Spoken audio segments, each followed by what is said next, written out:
Hello everyone, here is your daily crypto market update and analysis for Tuesday, May 19, 2026.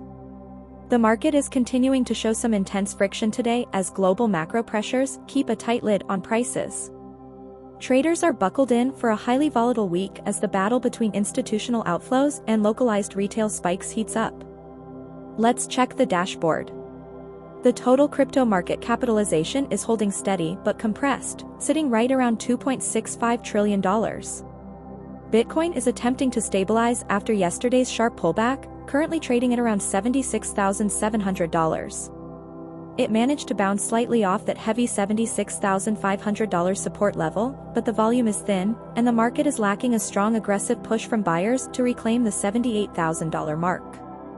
Ethereum is still lagging behind, trading flat around $2,120. It is seeing prolonged distribution as capital continues to favor alternate networks. Interestingly, the big standout today is XRP, which is defying the flat trend and seeing a massive surge in trading activity, hovering around $1.39. The Fear and Greed Index has adjusted slightly to 28, meaning the general market sentiment is still locked in fear territory. Now, let's jump into three major stories breaking across the wires today. First, let's talk about that massive volume surge on XRP. Over the last 24 hours, XRP trading volume spiked past $2.5 billion, actually outpacing both Bitcoin and Ethereum on major South Korean exchanges like Upbit and Bithum. While a massive spike in regional volume sounds incredibly bullish, it acts more like a weather vane for short-term retail speculation rather than long-term institutional accumulation. Historically, when South Korean retail traders heavily pile into high-volatility assets like XRP, it leads to intense local price swings, making it a hot zone for short-term spot traders but keeping long-term investors cautious until a sustainable global trend forms. Second, a big piece of infrastructure news coming straight out of the Bitcoin 2026 conference in Las Vegas today.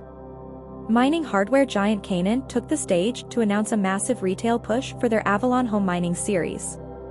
They are explicitly targeting a home mining renaissance by pitching newer, quiet-running ASIC models that double as highly efficient space heaters. This is a really interesting shift for network health. By optimizing professional-grade hardware for residential spaces and energy recovery, it directly promotes decentralization. Instead of hash rate being concentrated entirely in massive industrial megafacilities, it shifts power back to everyday retail users, making the underlying network structurally more resilient against localized energy crackdowns. Third, an investigative report from the financial media has revealed that massive decentralized ledger networks, specifically Tron and the BNB Chain, have served as major parallel liquidity conduits for international transactions, despite escalating geopolitical conflicts and heavy Western sanctions. This highlights the double-edged sword of public blockchains. While it guarantees that decentralized rails remain completely permissionless and anti-fragile for global use, it is almost certain to trigger a brand new wave of regulatory scrutiny and pushback from Western governments looking to tighten their grip on international capital flows. Looking ahead at the primary drivers for the rest of the day, keep your eyes on these two factors. Number one is the ongoing fallout from the U.S. Treasury yield spike. The bond market is aggressively pricing in higher for longer interest rates, with the 10-year yield hitting 4.6%. This macroeconomic drag is exactly why we saw record-breaking spot Bitcoin ETF outflows over the last few days, totaling nearly $1 billion. Until the bond yields cool off, institutional appetite for risk assets like crypto will remain highly restricted.